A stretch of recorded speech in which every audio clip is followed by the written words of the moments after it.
لا حول ولا قوة إلا بالله العلي العظيم. حسبنا الله ونعم الوكيل، نعم المولى ونعم النصير. أعوذ بالله السميع العليم من الشيطان اللعين الرجيم. بسم الله الرحمن الرحيم. الحمد لله الذي لم يتخذ صاحبة ولا ولدا ولم يكن له شريك في الملك ولم يكن له ولي من الذل وكبره تكبيرا.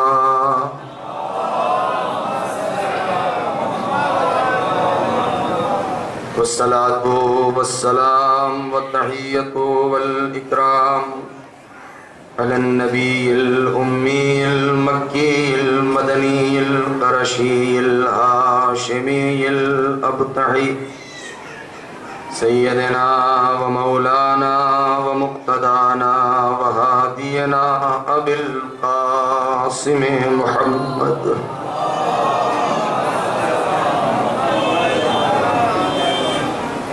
وعلى أهل بيته الطيبين الطاهرين المعصومين المظلومين الذين أذهب الله عنهم الرجس وطهرهم تطهيرا.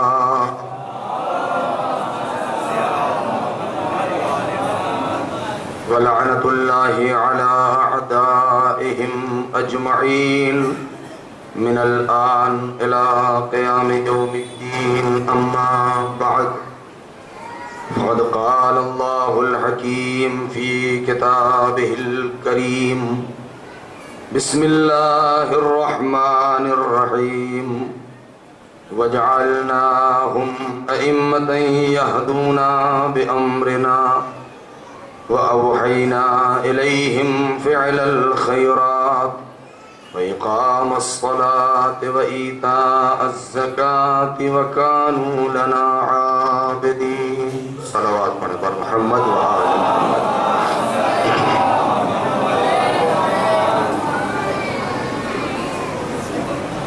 عزیزان محترم،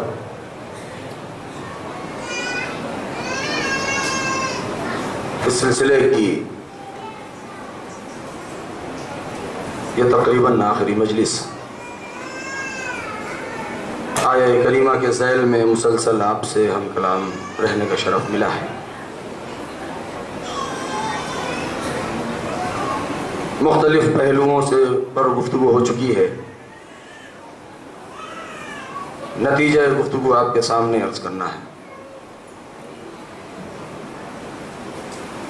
کربلا ایک ایسی سرزمین ہے، کربلا ایک ایسا میدان ہے جو انسان کو درس شرافت دیتا ہے، درس انسانیت دیتا ہے. کربلا درس اخوت دیتا ہے، درس برادری دیتا ہے. عدالت سیکھنا ہے تو کربلا سے سیکھو، محبت کا درس سیکھنا ہے تو کربلا سے سیکھو، الفت کرنا سیکھنا ہے تو کربلا سے سیکھو. کربلا جلوگاہ کردار اہل بیت ہے. اہل بیت نے وہ نمونے پیش کر دیے ہیں میدان کربلا میں کہ رہتی دنیا تک عدل و انصاف، شرافت و مروت اور اخوت سے کی پیاسی انسانیت کو حسین ابن علی نے وہ سر چشمے سے سیراب کر دیا ہے. اور وہ سر چشمہ اور وہ چشمہ زلال جاری کر دیا ہے کہ رہتی دنیا تک، قیام قیامت تک ہر انسان اپنی پیاس بجھا سکتا ہے. میرے بچوں، میرے نوجوانوں، میرے جوانوں، جو میں نے بات پہلے دن کی ہے آپ کے سامنے کہ کردار اہل بیت اور قرآن کریم ان دونوں نے جو کردار پیش کیا ہے اور جو اصول تربیت معین کیے ہیں، اس کا خلاصہ ایک جملے میں جو میں نے عرض کیا ہے اور روز کی مجلس میں دہراتا ہوں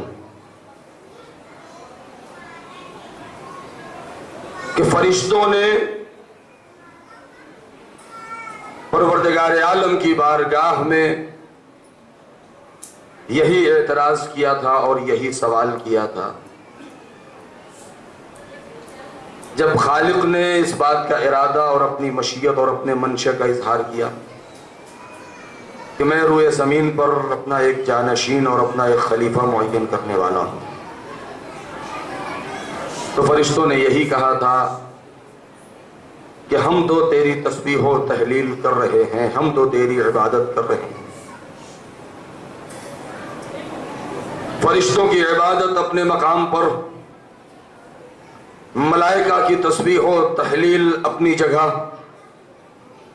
معصوم فرشتے ہیں، نہ ان کی تسبیح میں کوئی شک، نہ ان کی تحلیل میں کوئی شک، لیکن اتنی بڑی دنیا سجائی ہے، سواری ہے، نسل آدم کو اس زمین کے اوپر پروردگار نے بسایا ہے۔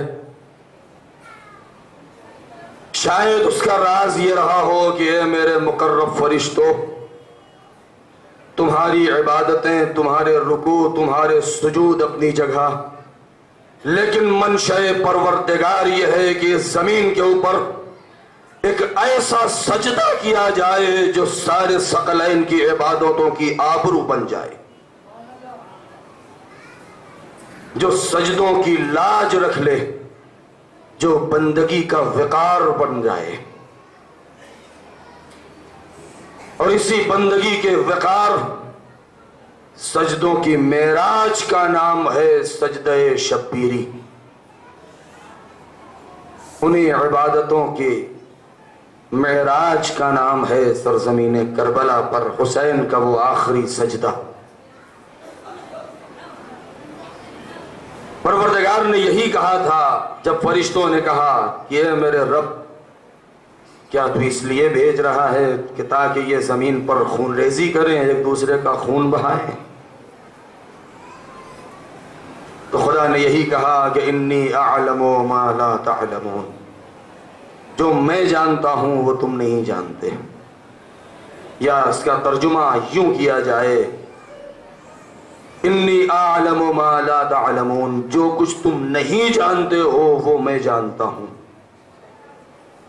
اب حسین کے اس وصیت نامے کے جملے کے اوپر غور کریں، انی لم اخرج اشرا ولا بطرا۔ جو نمائندہ پروردگار ہوتا ہے نہ وہ ستم کرتا ہے، نہ ظلم کرتا ہے، نہ کسی کا خون بہاتا ہے، نہ کسی کا گھر لوٹتا ہے، نہ کسی آبادی کو برباد کرتا ہے۔ اس کا مقصد یہ ہوتا ہے کہ زمین کے اوپر امن قائم ہو جائے، آشتی پیدا ہو جائے۔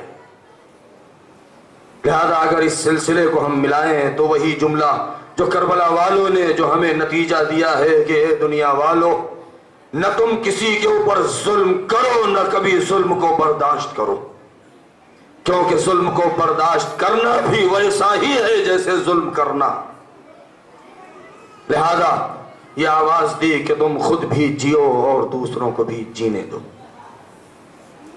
لہذا اگر ہم میدان کربلا پر اپنی نظر ڈالیں، بس میں اس نتیجے کو آپ کے سامنے پیش کرنا چاہتا ہوں کہ جو میں نے کہا ہے کہ اے میرے بچوں، اے میرے نوجوانوں، اے میرے جوانوں، پورے ہوش و حواس کے ساتھ، پوری بصیرت کے ساتھ، کہیں ایسا نہ ہو کہ غفلت ہمیں آگے پکڑ لے اور ہم غفلتوں کا شکار ہو جائیں۔ آج ہماری فرش عزا کے اوپر بہت توجہ، آج ہمارے امام باڑوں کے اوپر، آج ہماری مجلسوں کے اوپر بہت توجہ چاہتا ہوں۔ میری محنت رائگاں نہ ہو، یہ آخری میسج جو ہم آپ کو دینا چاہتے ہیں کہ آج پوری دنیا میں ہماری فرش عزا کے اوپر، آج ہمارے ان علم، ان تابوت، ان جلوسوں کے اوپر، ہماری مجالس، ہماری تقاریر کے اوپر، ہمارے بیانات کے اوپر جو دشمنوں کی اتنی گہری نظر ہے، آخر اس کی وجہ کیا ہے، اس کا سبب کیا ہے؟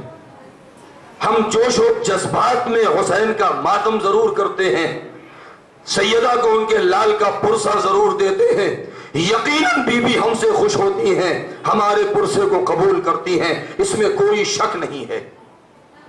لیکن ان پرسوں کے ساتھ ساتھ، ان مجالس کے ساتھ ساتھ، ان اشک اور آنسوؤں کے ساتھ ساتھ جس بات کی ضرورت ہے وہ یہ ہے کہ یہ جو اتنا عظیم سرمایہ، یہ اتنی بڑی امانت ہمارے ہاتھوں میں ہے، جس طریقے سے خالص ہمیں ملی ہے اسی طریقے سے اس کو بچا لے جانا ہم عزاداروں کا سب سے بڑا کمال ہے،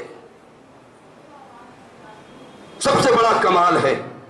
آج ہمارے واقعات عاشورہ، ہماری فرش عزا، ہماری مجالس، ہمارے شعراء کرام، ہمارے خطیب، ہمارے شعراء، ہمارے نوحہ خواں، کوئی بھی دشمن کے نشانے سے بچا نہیں ہے۔ اتنا یاد رکھیے گا، دشمن ہر ایک کو اپنے نشانے پر لیے ہوئے ہے۔ آج دنیا میں پوری کوشش یہی ہو رہی ہے کہ ان کے درمیان کسی طریقے سے ان کو دو ٹکڑوں میں بانٹ دیا جائے، ان کے درمیان اختلاف پیدا کر دیا جائے تاکہ ان کی قوت کو کمزور کیا جا سکے، ان کی یونٹی، ان کے اتحاد کو توڑا جا سکے۔ میں آپ کو ایک واقعے کی یاد دلانا چاہتا ہوں۔ آج پوری دنیا میں گوشہ و کنار میں بہت ہی معذرت کے ساتھ، لیکن یہ میری شرعی ذمہ داری ہے کہ میں اپنے نوجوانوں، اپنے بچوں کو اس بات کی طرف متوجہ کروں کہ ہماری مجلسیں، ہماری فرش عزا جو امانت ہے کسی کی، اس کو بچانا بہت ضروری ہے۔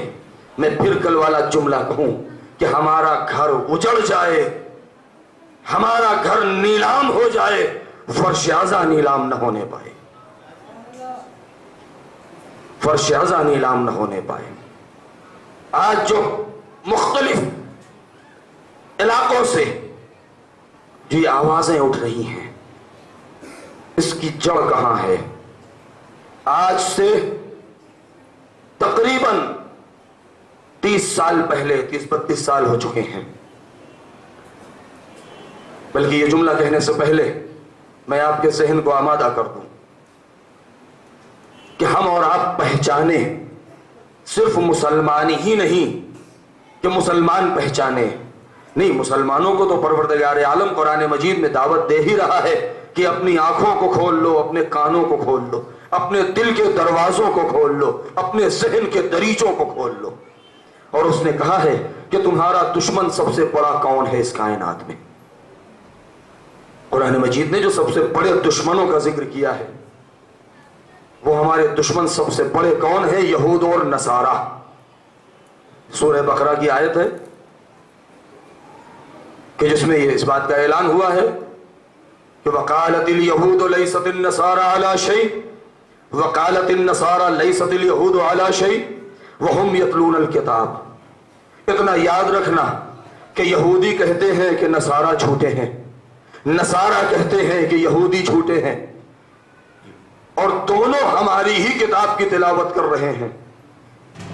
یہ دونوں آپس میں ایک دوسرے کے دشمن ہیں، لیکن جب کبھی بھی اسلام کے خلاف معرکہ آرائی ہوتی ہے تو یہ دونوں آپس میں مل جاتے ہیں۔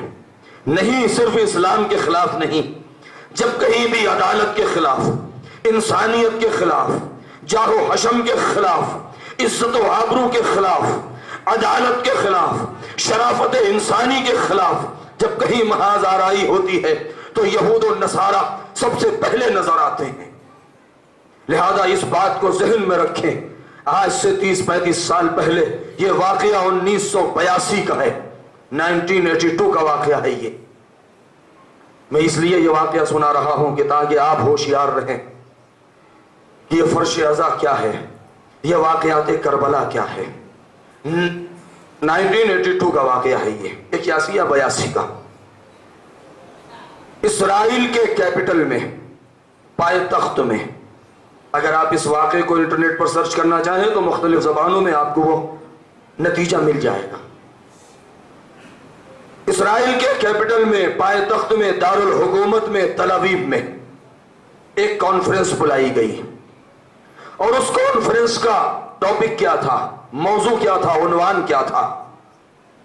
اس کا عنوان صرف اور صرف یہ تھا کہ ہمیں دیکھنا یہ ہے کہ آج اس کائنات میں یہ مشت بھر علی کے چاہنے والے، حسین کا ماتم کرنے والے، جنہیں دنیا شیعوں کے نام سے جانتی ہے، آخر ہمیں دیکھنا یہ ہے کہ ان کے اندر اتنی طاقت کہاں سے آ گئی ہے، اتنا اتحاد کیسے پیدا ہو گیا ہے کہ ہم پوری دنیا میں ہمیشہ سے لے کر کے آج تک کوشش کرتے آئے ہیں، ہم نے خزانوں کا منہ کھول دیا ہے، ہم نے تلواریں اور نیزے ان کے گلے پر رکھ دیے ہیں، ہم نے ان کے ٹکڑے کر دیے ہیں، ہم نے ان کے بچوں کو یتیم کر دیا ہے، ہم نے سب کچھ کر کے دیکھ لیا ہے، لیکن آج تک ہم نے ان کی طاقت اور ان کے اتحاد کو توڑنا ہی ہے اور توڑ نہیں سکے ہیں۔ ہم کو دیکھنا یہ ہے کہ ان کو یہ طاقت کہاں سے مل رہی ہے۔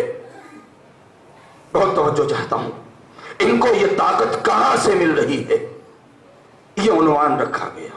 کتنے محققین اور اسکالر بلائے گئے اس میں، دنیا کی بڑی بڑی یونیورسٹیز کے جتنے بھی پروفیسر اور ڈاکٹرز تھے جنہوں نے اس ٹاپک کے اوپر کام کیا تھا اور تھیسس لکھی تھی اور ڈاکٹریٹ کی ڈگری لے لیا تھا، ان لوگوں کو بلایا گیا کہ جس میں 300 لوگوں کو دعوت دی گئی، اور ان 300 لوگوں نے اپنے مضامین اور اپنی ریسرچ اور اپنی تحقیق کا نتیجہ پیش کیا ہے وہاں پر، اور جب اس کا نتیجہ سامنے آیا ہے تو ان 300 مضامین اور تھیسس کو انہوں نے تحقیقات کو 30 مقالوں میں خلاصہ کیا، اور پھر اس 30 مقالات کو 3 آدمیوں کو اجازت ملی ہے کہ ان 30 مقالات 30 مقالات کو خلاصہ کر کے شارٹ میں اس کا نتیجہ اور نچوڑ نکال کر کے 3 مقالے بنائے جائیں، اور پھر ان 3 ڈاکٹرز اور 3 اسکالر کو اس بات کی اجازت ملی ہے کہ اس کانفرنس میں آنے کے بعد اور اپنے مقالات کو پڑھیں اور دنیا والوں کے سامنے پیش کریں کہ آخر اس کی وجہ کیا ہے۔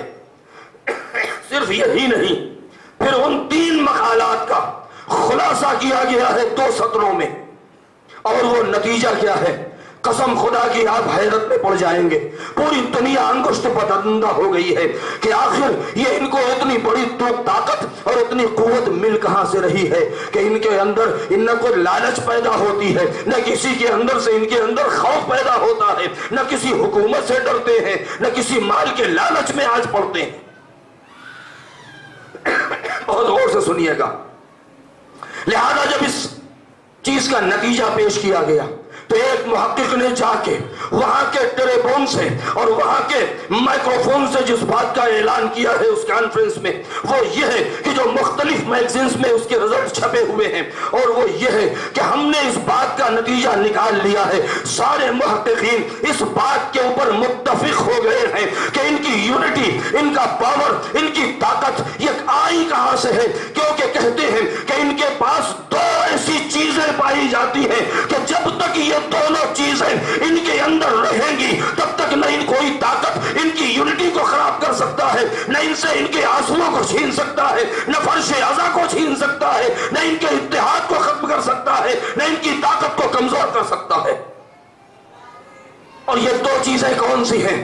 پہلی چیز کا نام ہے مرجعیت، اور اس میں بیان یہ کیا ہے کہ اس قوم کے اندر کچھ مراجع ہوتے ہیں کہ جن کے اندر اتنا پاور اور اتنی طاقت ہوتی ہے کہ ان کے قوم کا ہر بچہ، ہر جوان، ہر بزرگ جس کا ہاتھ ان کے مرجع کے دامن سے متصل ہوتا ہے، اگر ان کے مرجع اپنی زبان ہلا دیتے ہیں تو پوری قوم لبیک کہتے ہوئے میدان میں آ جاتی ہے۔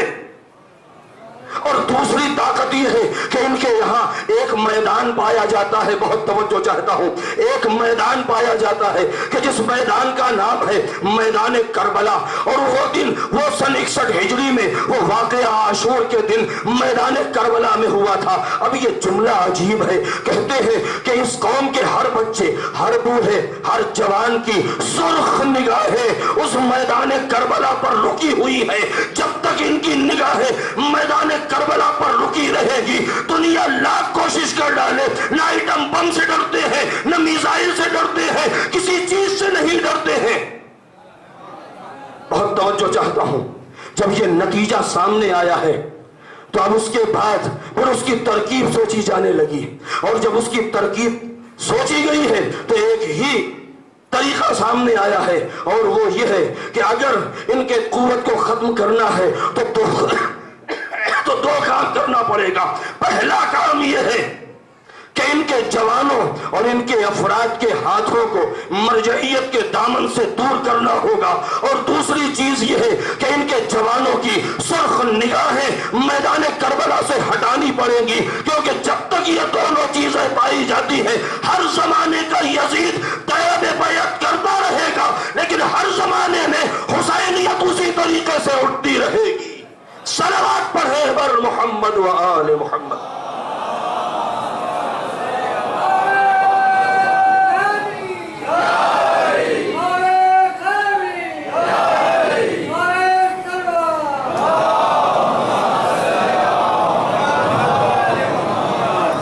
یہ نتیجہ ہے، اور اس کے بعد سے آپ دیکھ لیں کہ آج جو تھوڑے بہت اختلافات نظر آتے ہیں یہ اسی کا نتیجہ ہے۔ میں ایک جملہ، آخری جملہ اور کہنا چاہتا ہوں۔ مجھے معلوم ہے کہ آپ کے سینوں میں، آپ کے دلوں میں جذبہ حسینی جوش مار رہا ہے، آپ کے رگوں میں شجاعت عباس گھلی ہوئی ہے، کیونکہ ہمارے اور آپ کی ماؤں نے ہمیں گھٹی میں عباس کے شجاعت کی کہانیاں سنائی ہیں، شہداء کربلا کے قصے سنائے ہیں۔ ہماری پرورش بازاروں میں نہیں ہوئی ہے، ہماری پرورش فرش عزا پر ہوئی ہے۔ اتنا یاد رکھیے گا، ہم کسی کی خیرات پر نہیں پلے، ہم حسین کے مجلس کے تبرک پر پل رہے ہیں۔ اتنا یاد رکھیے گا، ہمارے سینوں میں آج بھی وہی جذبہ پایا جاتا ہے۔ آج ہماری فرش عزا کو، آج ہمارے امام باڑوں کو نشانہ کیوں بنایا جا رہا ہے؟ ایک بات یاد رکھیے گا، آج دنیا اس بات سے ڈر رہی ہے، آج ہم ہسٹری نہیں پڑھ رہے ہیں، ہماری نظر تاریخ پڑھ رہی ہے، یہ ہماری کمی ہے، یہ ہماری کوتاہی ہے، لیکن دشمن نے ہمیں توڑنے کے لیے ہماری تاریخ کو ہم سے زیادہ پڑھا ہے، ہمارے واقعات کربلا کو ہم سے زیادہ پڑھا ہے، ہم سے زیادہ ڈیپ میں گئے ہیں، انہوں نے زیادہ سمجھا ہے۔ بآخری جملہ کہنا چاہتا ہوں، اے میرے بچوں، اے میرے جوانوں، اتنا یاد رکھیے گا کہ کہیں دشمن ہمارے اوپر کامیاب نہ ہو، ہم دشمن کے بہکامے نہ آنے پائے۔ کیوں؟ اس لیے کہ دشمن اس نتیجے پر پہنچ چکا ہے کہ کل 72 نے کربلا کے میدان میں ظاہری اعتبار سے 72 تھے، منہ 72 تھے، سب کے منہ میں ایک زبان بول رہی تھی، 72 سر تھے، سب کے سر میں ایک ہی فکر تھی، 72 سینے تھے، ہر سینے میں ایک ہی حسینیت کا دل دھڑک رہا تھا۔ ارے ان کو اس بات کا ڈر ہے کہ کل میدان کربلا میں صرف 72 نے ایک زبان ہو کر کے ایک آواز میں لبیک یا حسین کہہ دیا تھا، تو اس زمانے کے یزید کا کیا حشر ہوا ہے؟ ڈر اس بات سے ہے کہیں انہی 72 کی پیروی کرتے ہوئے آج اس دنیا میں کہیں کا اگر ایسا نہ ہو کہ یہ 72 کروڑ اگر مل کر کے ایک ساتھ کہہ دے لبیک یا حسین، تو آج کے زمانے کے یزید کا کیا عالم ہوگا۔ ایک صلوات پڑھیں بر محمد و آل محمد۔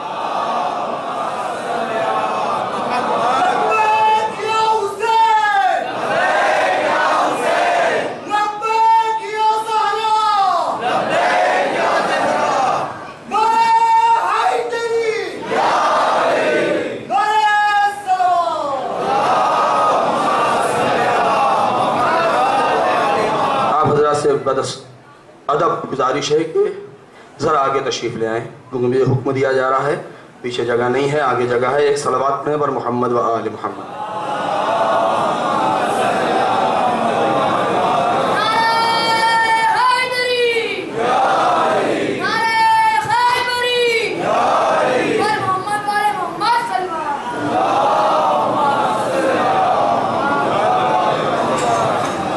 تاریخ میں یہ ساری واقعات موجود ہیں۔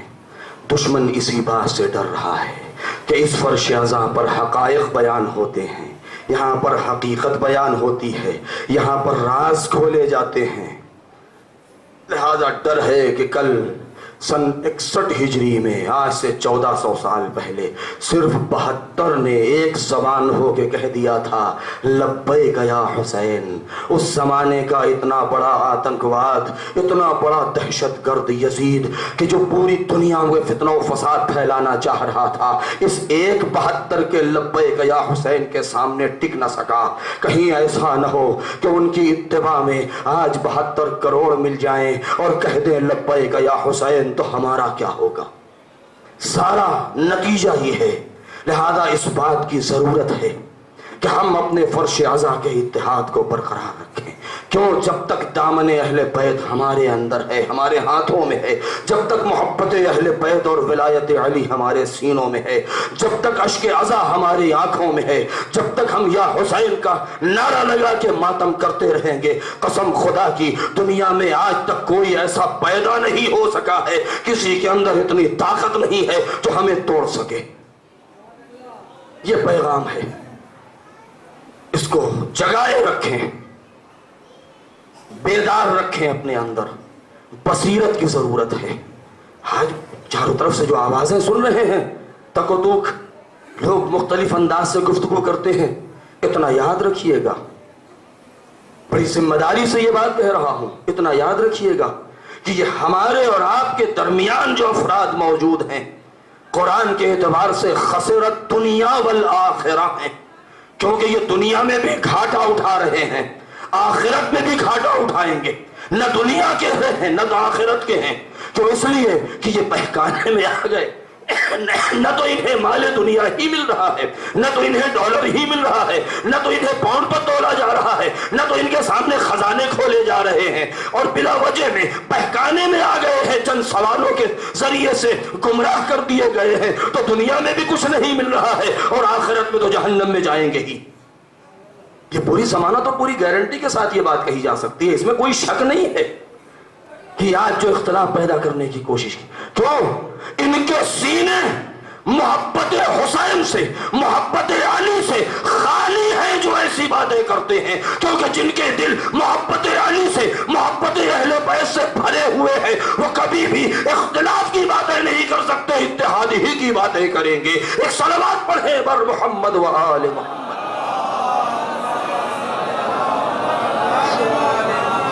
کیونکہ یہی وہ افراد ہیں جن کو کافر سے بدتر کہا گیا ہے، مشرک سے زیادہ نجس کہا گیا ہے۔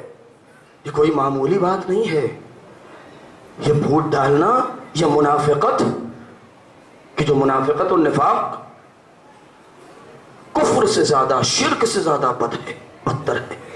بس میں اپنا پیغام پہنچا چکا۔ عزادارو، آیت کے اعتبار سے صرف ایک جملہ اور ربط مصائب۔ ہمارے ایک برادر عزیز نے مجھے حکم دیا ہے کہ اگر ممکن ہو تو صدیقہ طاہرہ جناب فاطمہ سلام اللہ علیہ کے مصیبت کے چند فقرے میں آپ کی خدمت میں عرض کروں۔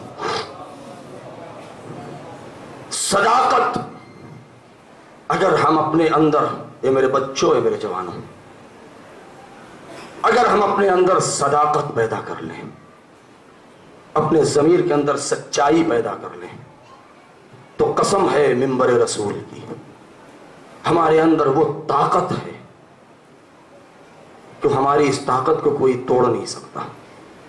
کیونکہ اہل بیت نے، کربلا والوں نے ہمیں صداقت کا درس دیا ہے، سچائی کا درس دیا ہے۔ یہ صداقت کسے کہتے ہیں؟ صداقت کے 3 مرحلے ہوتے ہیں۔ ایک سچائی اسے کہتے ہیں کہ جب انسان کسی حادثے کو اپنے گھر یا شہر سے باہر دیکھے اور اس کے بعد اپنے کسی دوست، کسی رشتہ دار یا کسی ساتھی سے بیان کر دے، اور اس کے بعد کوئی انسان یہ کہے کہ میں نے فلاں مقام پر یہ حادثہ دیکھا ہے، یہ واقعہ دیکھا ہے، اور وہ آ کے بیان کر دے، اور اگر یہ واقعہ جو اس نے بیان کیا ہے اگر یہ واقعے کے مطابق ہو جائے، یعنی واقعاً وہ چیز ہوئی ہے، تو اس کو کہا جاتا ہے صدق، صداقت، سچائی۔ اور اگر یہ اس کے خلاف ہو جائے تو اسی کو کہا جاتا ہے کذب، جھوٹا پن، یا ایسے انسان کو کہا جائے گا کاذب یا جھوٹا۔ تو یہ ایک سچائی تو ہوتی ہے خبر کے بارے میں، چاہے وہ خبر دنیا کے بارے میں ہو، چاہے وہ خبر آخرت کے بارے میں ہو، چاہے وہ خبر گھر کی ہو، چاہے وہ خبر باہر کی ہو، چاہے جیسی بھی خبر ہو، جیسی بھی نیوز ہو، جیسی بھی خبر ہو، خبر کے کہنے والے کو یا تو جھوٹا کہا جاتا ہے یا سچا کہا جاتا ہے۔ اگر واقعے کے مطابق ہے تو وہ انسان سچا ہے۔ تو ایک سچائی تو یہ ہے۔ اب ایسے موقع پر ہمیشہ دنیا والوں کا امتیاز صرف اتنا ہے کہ وہ انسان سچا کہا جائے گا کہ جب واقعے کو دیکھے اور اس کے بعد بیان کرے، اور اس کا یہ بیان کرنا اس حادثے سے میچ کر جائے تو کہا جائے گا یہ سچا ہے۔ آج تک دنیا میں کوئی ایسا، ہم میں ایسا انسان پیدا نہ ہوا کہ جس کی زبان میں اتنا اثر پیدا ہو جائے کہ ابھی واقعہ ہوا نہیں ہے اور اگر کہہ دے تو واقعہ ہو جائے۔ یہ شان صرف آل محمد کے گھر میں دیکھی گئی ہے کہ واقعے کا دور دور تک پتہ نہیں ہے، لیکن اگر کہہ دیا تو واقعے کو ہونا پڑے گا۔ میں نے اشارہ کیا تھا کہ صدیقہ طاہرہ، ارے وہ صدیقہ ہے کہ ابھی واقعہ ہوا نہیں ہے، بچوں سے کہہ دیا کہ بچوں کپڑے درزی کے یہاں ہے تو واقعہ ہوا نہیں ہے، مگر رضوان جنت کو درزی بننا پڑے گا۔ ایک صلوات پڑھیں بر محمد و آل محمد۔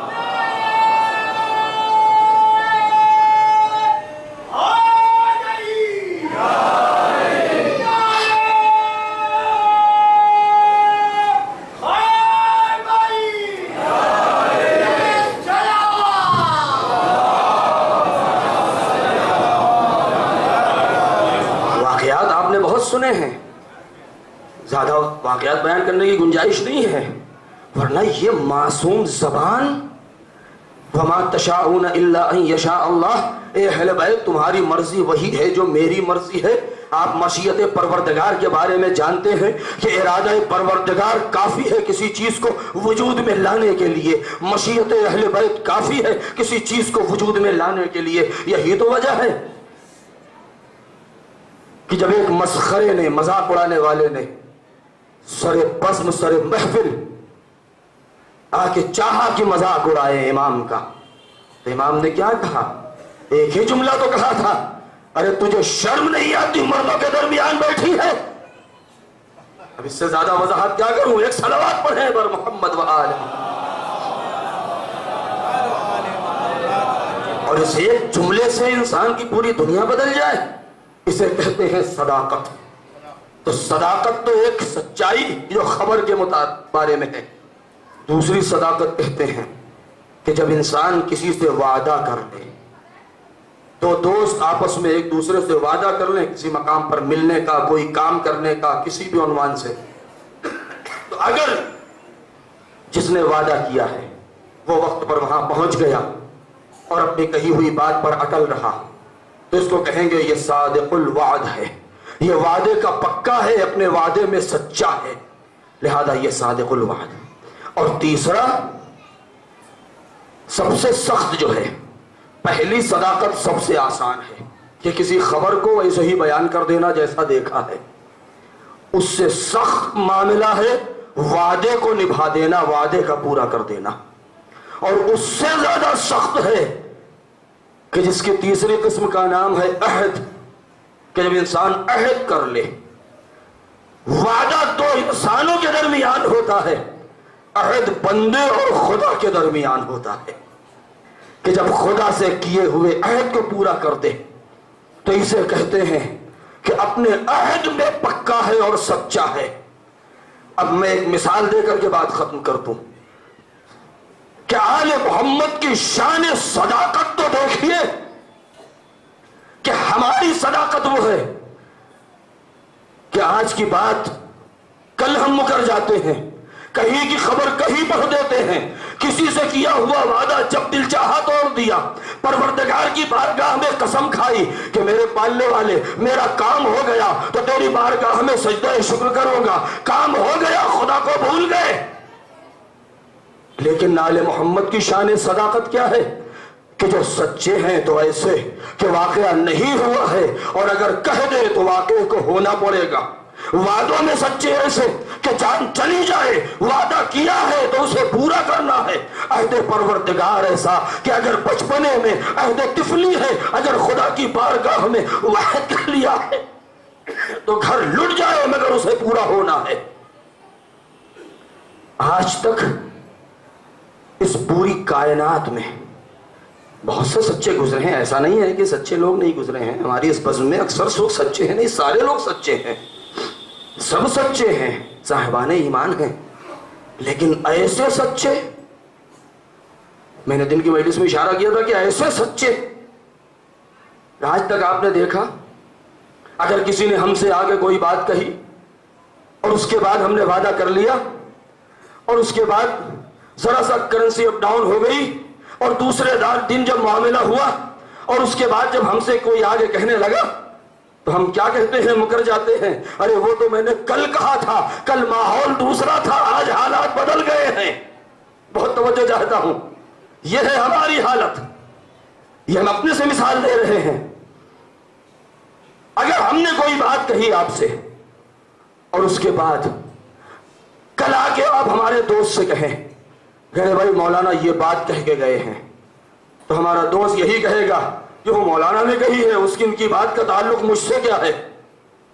بہت توجہ، میں ایک نتیجہ بیان کرنا چاہتا ہوں. شان صداقت اہل بیت کو دیکھیے، منزلت اور مقام اہل بیت کو دیکھیے. آج تک پوری تاریخ بشریت میں آج تک بہت سے سلسلے گزرے ہیں بادشاہوں کے، شہزادوں کے، سلاطینوں کے، شہنشاہوں کے. کیا آج تک آپ نے کہیں دیکھا ہے یا سنا کہ ایک بادشاہ یا ایک حکومت نے کوئی فیصلہ کیا ہو اور اس کے بعد دوسری حکومت نے اس کے احترام میں یہ کہا ہو اور جب کسی نے جا کے احتجاج کیا تو یہی جواب ملتا ہے کہ وہ تو انہوں نے کہا تھا، اس کا ہم سے کیا تعلق؟ وہ قرض تو آپ نے سے فلاں نے لیا تھا، اس کا ہم سے کیا تعلق ہے؟ ارے باپ بیٹے کی بات سے مکر جاتا ہے، بیٹے باپ کی بات کو نہیں مانتے ہیں. یہ عالم ہے دنیا کا. اب دنیا کیا مقابلہ کرے گی اہل بیت کا ان سلسلوں سے کہ جس کو آل محمد نے نہیں، پیغمبر اسلام نے اپنی زبان پر شجرہ خبیثہ کہا ہو. بہت توجہ، دنیا کیا مقابلہ کرے گی اس شجرہ طیبہ کے مقابلے میں جس کو رسول نے شجرہ خبیثہ کا لقب دیا ہو؟ بنی امیہ کا پورا سلسلہ اٹھا کے پڑھیے تاریخ کا، بنی عباس کا پورا سلسلہ اٹھا کے پڑھیے تاریخ کا. ایک حاکم ختم ہوا، دوسرا حاکم آیا، قوانین بدل گئے، رولز بدل گئے، دستورات بدل گئے. اس نے قید میں ڈالا تھا، دوسرے نے آ کے آزاد کر دیا. ایک نے آزاد کیا تھا، دوسرے نے آ کے قید میں ڈال دیا. ایک نے مال واپس کیا تھا، دوسرے نے آ کے چھین لیا. جب اعتراض کرنے والوں نے کیا تو یہی کہا کہ ارے ہمارے کام کا تعلق ان سے کیا ہے؟ ارے ہماری جانیں قربان ہو جائیں. اگر پاک و پاکیزہ سلسلے کو دیکھنا ہے، اگر صداقت کو دیکھنا ہے تو یہ ایسے دیکھیے کہ ایک زمانے میں نہیں ہے، ایک دو سال میں نہیں ہے، پورا 250 سال، 200 سال، 60 سال کا عرصہ گزر چکا ہے. آل محمد کی شان صداقت تو یہ ہے کہ اگر رسول کچھ کہہ گئے ہیں اور 8ویں امام سے کہیے تو وہ کہتے ہیں کہ اگر پہلے نے کچھ کہا ہے تو تم کہہ سکتے ہو کہ 8ویں نے کہا، 8ویں نے کہا تم کہہ سکتے ہو، تیسرے نے کہا، تیسرے نے کہا تم کہہ سکتے ہو کہ 5ویں نے کہا. کیوں؟ اس لیے کہ ہمارا پہلا بھی محمد، اوسط بھی محمد، آخر بھی محمد ہے. صلوات پڑھے بر محمد و آل محمد.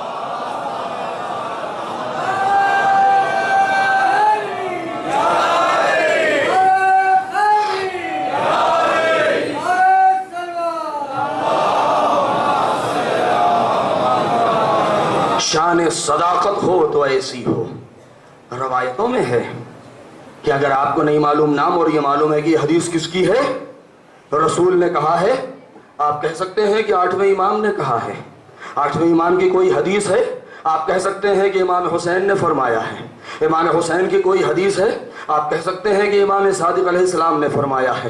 یہ کیوں کہہ سکتے ہیں؟ اس لیے کہ رسول کہہ گئے ہیں کہ اولنا محمد و اوسطنا محمد و آخرنا محمد و کلنا محمد، سوالنا و جوابنا واحد. نہ ہمارے قول میں کوئی فرق ہے، نہ ہمارے فعل میں کوئی فرق ہے، نہ ہماری صورت میں کوئی فرق ہے، نہ سیرت میں کوئی فرق ہے. صلوات پڑھیں بر محمد و آل محمد.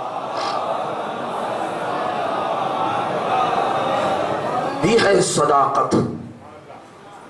عزادارو، وہ حسین نے جو وعدہ اپنے بچپنے میں کیا تھا، پروردگار سے جو عہد کیا تھا، آج وہ عہد کو پورا کرنے کا وقت آ گیا ہے۔ وہ وعدہ جو حسین نے اپنے نانا سے کیا تھا، آج اس کو نبھانے کا وقت آ گیا ہے۔ عزادارو، میں اپنے برادر عزیز کی فرمائش کے تحت میں مصائب کے فقرات شروع کرتا ہوں۔ اس سب سے پہلے ظلم سے جو مدینے میں ہوا۔ کیسا ظلم ہوا ہے مدینے میں؟ اگر کل سیدہ کا دروازہ نہ جلایا گیا ہوتا تو آج کربلا میں حسینی خیام میں آگ نہ لگتی۔ اگر کل جناب محسن کی شہادت نہ ہوتی تو اصغر کا ننھا گلا تیر ہرملہ کا نشانہ نہ بنتا۔ بنیاد کربلا کو پہچانیے۔ عزادارو، مصیبت جب مدینے کی مصیبت کا ذکر ہوتا ہے تو عجیب و غریب ہے۔ میں صرف حکم کی تعمیل کر رہا ہوں۔ آپ تصور کریں کہ پیغمبر اسلام ابھی دنیا سے گئے ہیں، ابھی آپ کا محاورے میں کہا جاتا ہے کہ آپ کا کفن میلا نہیں ہوا۔ نہیں، تاریخوں میں یہ جملہ عجیب ہے، علماء نے لکھا ہے کہ ابھی پیغمبر کے بدن کا آب غسل خشک نہیں ہوا ہے، اور اتنی جلدی، کتنی جلدی انقلاب آ گیا کہ سیدہ کے دروازے پر آگ اور لکڑیاں لے کر کے اکٹھا ہو گئے۔ آپ سوچیں کہ جب کوئی انسان دنیا سے گزر جاتا ہے تو جو سوگوار ہوتا ہے، بیٹا ہو یا بیٹی ہو یا بھائی ہو یا رشتہ دار، ان کی نگاہیں اور ان کے ہوش و حواس ہمیشہ دروازے پر لگے رہتے ہیں۔ بہت اختصار سے، اور دروازے پر کیوں لگے ہوتے ہیں؟ کہ میرا باپ مر گیا ہے، میری ماں دنیا سے گئی ہے، میرا رشتہ دار گیا ہے، ابھی کوئی پرسہ دینے آئے گا۔ انسان ہر وقت رونے کے لیے آمادہ رہتا ہے، اور جیسے ہی کوئی دروازہ کھٹکھٹاتا ہے، میں ایک مرتبہ وہ سوگوار دل سے رونا شروع کر دیتا ہے، اور دروازے تک جاتے جاتے تاکہ وہ آنے والا اسے گلے لگا کے پرسہ دے اور یہ کہے کہ بھائی صبر کرو۔ اگر بیٹی ہے تو لوگ یہی کہتے ہیں، جو بزرگ ہیں وہ یہی کہتے ہیں، اے بیٹی صبر کرو، ارے میں بزرگ ہوں، ارے میں تمہاری باپ کی جگہ ہوں، ارے صبر کرو۔ شاید یہی وجہ رہی ہو کہ رسول کی وفات کے بعد جب سیدہ نے رونا چاہا ہے اور ایک مرتبہ ہائے بابا کہہ کے مدینے میں روئی ہیں، تو مدینے والوں کو اعتراض ہوا، اے علی، ارے بی بی سے کہہ دو یا دن میں رویا کریں یا رات میں رویا کریں، ارے ہمارے نیند میں خلل پڑتا ہے۔ مولا علی نے ارے بیت الحزن بنا دیا کہ اے بی بی، آپ جتنا دل چاہے یہاں بیٹھ کے اپنے بابا کا ماتم کریں۔ اے عزادارو، ابھی تو 2-3 دن ہوئے ہیں، ابھی تو زیادہ عرصہ گزرا نہیں ہے، ہائے بار بار کوئی نہ کوئی دروازے پر پرسہ دینے آ رہا ہوگا۔ آئے جیسے ہی دروازہ کھٹکھٹایا گیا، بی بی ایک مرتبہ پسے در گئی ہے اور جا کے پوچھا کون؟ ہائے عجیب و غریب عالم میں پرسہ دیا گیا۔ پرسہ کیسے دیا گیا؟ میں ایک ہی جملہ کہا کہ دروازہ کھول دو،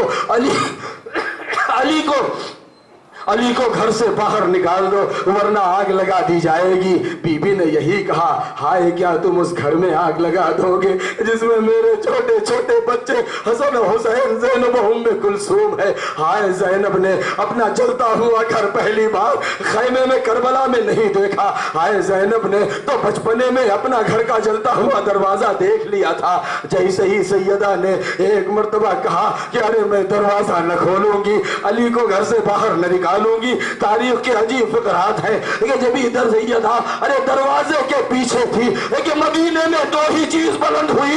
ایک مرتبہ اہل مدینہ نے دیکھا کہ ارے بی بی کے گھر کے دروازے سے ارے ایک مرتبہ فضائے مدینہ میں دھواں بلند ہوا، اور دوسری مرتبہ ایک آواز گونجی، اے فضا جلدی دوڑو، ارے میرا محسن شہید ہو گیا۔ اب جو فضا آئی تو کیا دیکھا؟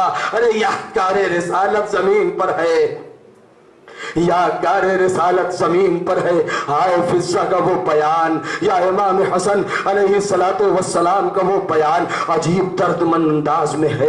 وہ کہتے ہیں کہ جب کسی نے پوچھا کہ اے مولا، جس وقت آپ کی مادر گرامی کے ساتھ یہ ظلم ہوا ہے اور جلتا ہوا دروازہ ان کے پہلو پر گرایا ہے اور ان کی پسلیاں ٹوٹ گئی تھی اور گھر جلنے لگا اور وہ غش کھا کے گر پڑی، تو آپ کا عالم کیا تھا؟ میں امام حسن رونے لگے اور روتے ہوئے فرمایا، ارے نہ پوچھ، وہ منظر مجھے یاد نہ دلا۔ اور ایک مرتبہ قلفس کا نام لیا ہے، خدا ارے قلفس کے ہاتھ کو توڑ دے، اس نے میری ماں کے بازوؤں پر ایسا تازیانہ مارا اور ایسا دھکا لگایا کہ میری ماں کی پسلیاں ٹوٹ گئی۔ وہ کہتے ہیں کہ جب میری مادر گرامی گر گئی ہے اور گھر کا دروازہ چلنے لگا تو ہمارے سمجھ میں نہیں آ رہا تھا کہ ہم کس کی طرف جائیں۔ ارے ماں کی طرف دوڑے تو ماں زمین پر ہے، باپ کی طرف دوڑے تو ارے باپ کے گلے میں ریسمان ظلم ہے۔ میں کہوں گا اے مولا، ارے آپ نے بڑا ہی دیکھا، لیکن ذرا کربلا آئیے۔ اجرکم علی اللہ۔ عزادارو، شب عاشور ہے، یہ کون سی رات ہے؟ یہ قیامت کی رات، قیامت کی رات ہے۔ ذرا اپنے دل کو متوجہ کریں کربلا کی۔ آج بھی میدان کربلا سے سکینہ کی ہائے پیاس کی آوازیں آ رہی ہیں۔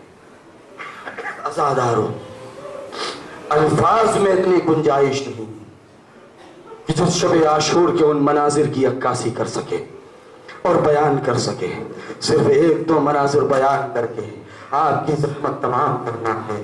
بہترین اعمال جو شب عاشور اور روز عاشور امام سے معصور ہوئے ہیں اور بیان ہوئے ہیں وہ یہی ہے کہ جتنا زیادہ سے زیادہ ہو سکے قاتلان حسین کے اوپر لعنت پڑھیے، لعنت بھیجیے۔ پروردگار حسین اور اصحاب حسین کے قاتلوں پر لعنت کرے، خدا ان لوگوں پر لعنت کرے کہ جو جناب عباس اور فرات کے درمیان حائل ہو گئے، کہ جو پانی خیمے تک نہ لا سکے۔ شب عاشور کا منظر عجیب ہے۔ اے عزادارو، بس مجلس تمام کر رہا ہوں۔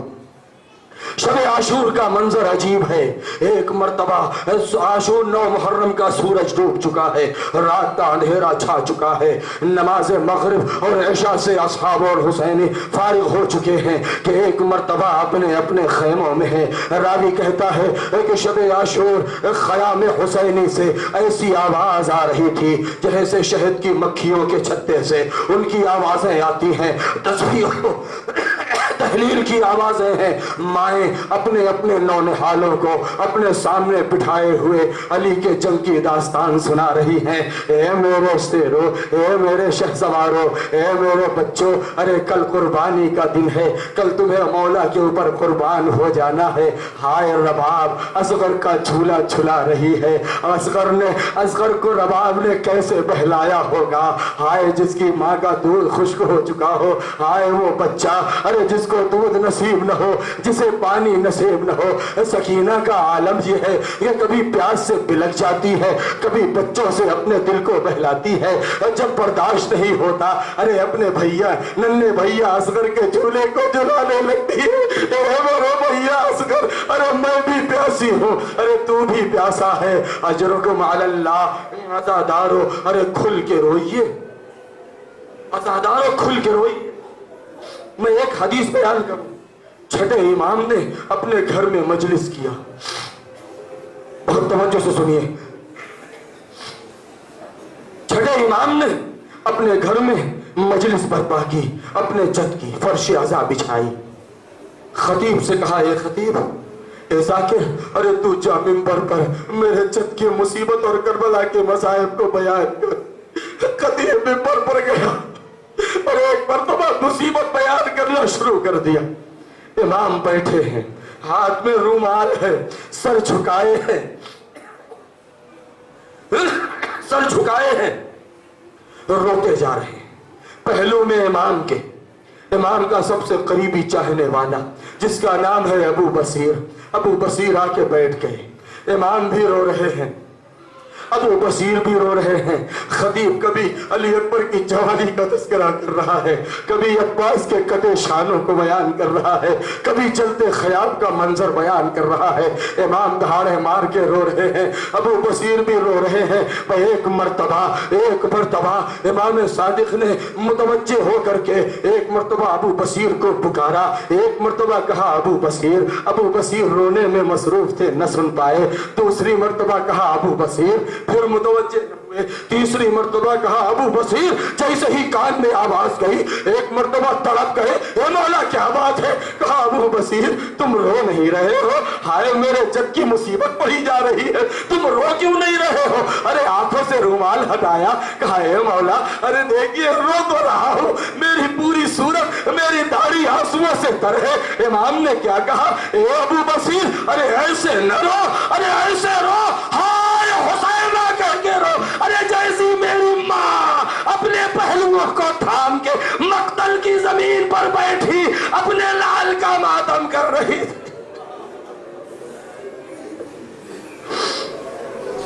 اجرکم علی اللہ، خدا آپ کو کسی غم میں نہ رلائے سوائے غم مظلوم کربلا کے۔ شب عاشور ہے، حسین خیام کا جائزہ لے رہے ہیں، خیام کا جائزہ لیتے لیتے ایک مرتبہ پشت خیمہ پر گئے اور پشت خیمہ پر چلتے جا رہے ہیں کہ ایک مرتبہ نافع بن ہلال نے جب دیکھا کہ مولا میدان کی طرف جا رہے ہیں جدھر کافی اندھیرا ہے اور تھوڑی دور کے اوپر دشمنوں کا پہرا ہے، تو نافع نے سوچا کہ کہیں ایسا نہ ہو کہ کہیں کوئی مولا کو تنہا پا کے گستاخی کر دے، لہذا دبے قدم دھیرے دھیرے پیر اٹھاتے ہوئے چلنے لگے۔ جیسے ہی حسین کے قریب پہنچے ایک مرتبہ مولا کو آہٹ محسوس ہوئی، ارے جو مڑ کے دیکھا، ارے جیسے ہی نظر پڑی نافع لرز گئے اور کہے مولا معاف کیجئے گا، آپ کی اجازت کے بغیر میں آ گیا۔ اے مولا نے کہا اے نافع ارے تم کیوں آئے ہو؟ کہا مولا معاف کیجئے گا، غلام نے گستاخی کی ہے، آپ کی اجازت کے بغیر آ گیا۔ اے مولا جب میں نے آپ کو جاتے دیکھا تو میں نے سوچا کہ کہیں کوئی دشمن ارے چھپ کے آپ کے ساتھ کوئی بے ادبی نہ کر دے، لہذا میں آ گیا، ارے میں جا رہا ہوں، مولا سے اجازت چاہی۔ امام نے کہا نہیں نافع، ارے جب آ گئے ہو تو آؤ میرے ساتھ آ جاؤ۔ ارے ایک ساتھ لیا، مقتل کی طرف گئے، کہا اے نافع یہ زمین دیکھ رہے ہو، کل یہاں تم گھوڑے سے گرو گے، کل یہاں تم شہید ہو جاؤ گے۔ نافع نے سن لیا، اس کے بعد کہا اے نافع یہ جگہ دیکھ رہے ہو، کل یہاں میرے بچپن کا دوست حبیب ارے ایڑیاں رگڑ رہا ہوگا، مجھے پکارے گا۔ نافع نے سن لیا، کہا اے نافع یہ جگہ دیکھ رہے ہو، ارے یہاں کل میرا کڑیر جوان ارے سینے پر برچھی کھا کے ارے ایڑیاں رگڑ رہا ہوگا۔ اے نافع ارے وہ ترائی دیکھ رہے ہو، وہاں میرا بھیا عباس مجھے آواز دے گا۔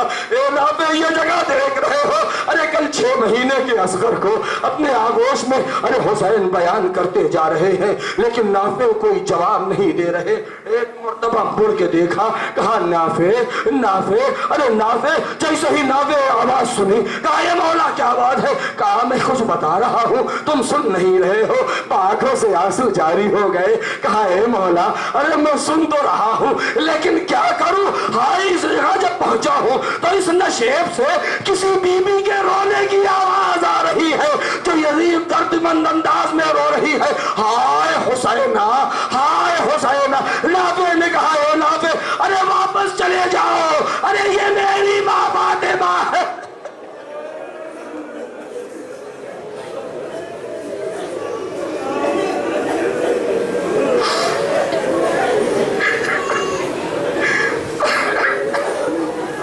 یہ میری ماں فاطمہ ہے۔ ہائے شب عاشور گزر گئی، شب عاشور گزر گئی، صبح عاشور نمودار ہوئی۔ عزادارو آئیے اپنے فرش پر بیٹھی اپنی مہمان اپنی شہزادی ملکہ عصمت و طہارت حسین کی ماں کو پرسا دے، اے بی بی، اے بی بی ہمارا پرسا لیجئے، اے بی بی ارے عباس کے کٹے شانوں کا پرسا لیجئے، اے بی بی اکبر کے سینے کا پرسا لیجئے، اے بی بی اصغر کے گلے کا پرسا لیجئے۔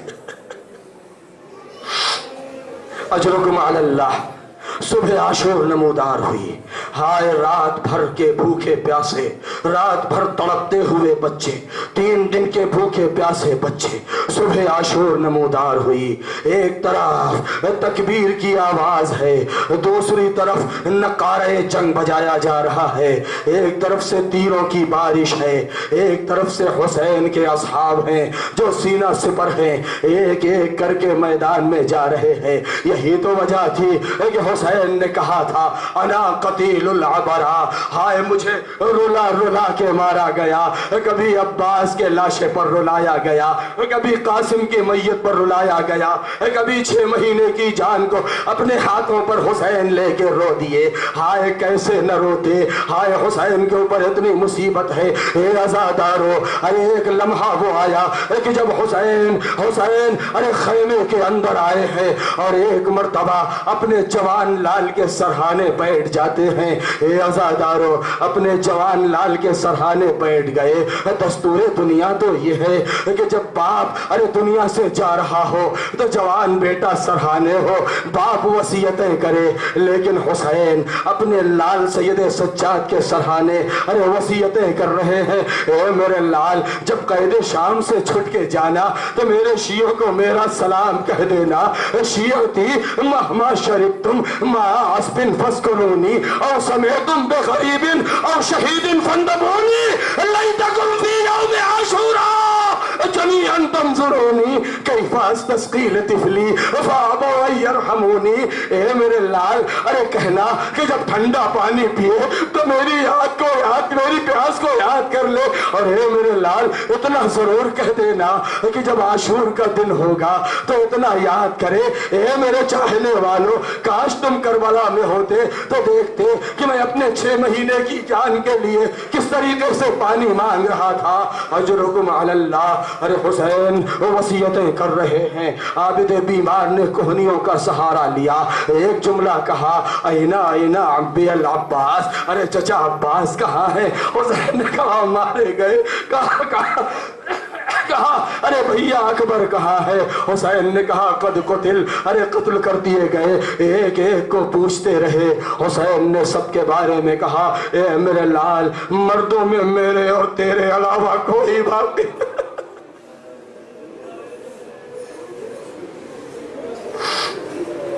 رخصت ہوئے، خیمے میں آئے، سلام آخر کیا، اے زینب، اے ام کلثوم، اے رقیہ، اے ماں کی کنیز فضہ، اے ام فرما، تم سب پر میرا آخری سلام ہو۔ ہائے حسین رخصت کر کے ذوالجناح پر آئے، ایک جملہ کہا، داہنے دیکھا بائیں دیکھا، جب کوئی نظر نہ آیا تو ایک جملہ کہا ایکم یقدم جوادی، کیا آج کوئی نہیں ہے جو میرا گھوڑا لے کر کے آئے؟ ارے زینب آگے بڑھی، اے بھیا، ارے اگر عباس نہیں ہے تو یہ زینب ہے، اگر اکبر نہیں تو یہ زینب ہے۔ زینب نے لجام فرس پکڑا، رکابوں کو سنبھالا، حسین سوار ہوئے، میدان میں آئے، ایک آواز بلند کی، حل من ناصر ینصرنا، حل من مغیث یغیثنا، کیا کوئی ہے جو میری مدد کو پہنچے، کیا ہے جو میری نصرت کو پہنچے؟ اور تیسرا فقرہ عجیب تھا، جیسے ہی آپ نے کہا حل من ذاب یذب عن حرم رسول اللہ، ارے کیا کوئی ہے جو ناموس رسول کی حفاظت کرے؟ ایک مرتبہ خیمے میں کوہرام مچ گئے، خیمے سے رونے کی آواز آنے لگی، جزاکم ربکم۔ حسین پلٹ کے خیمے میں آئے، اے بہن زینب،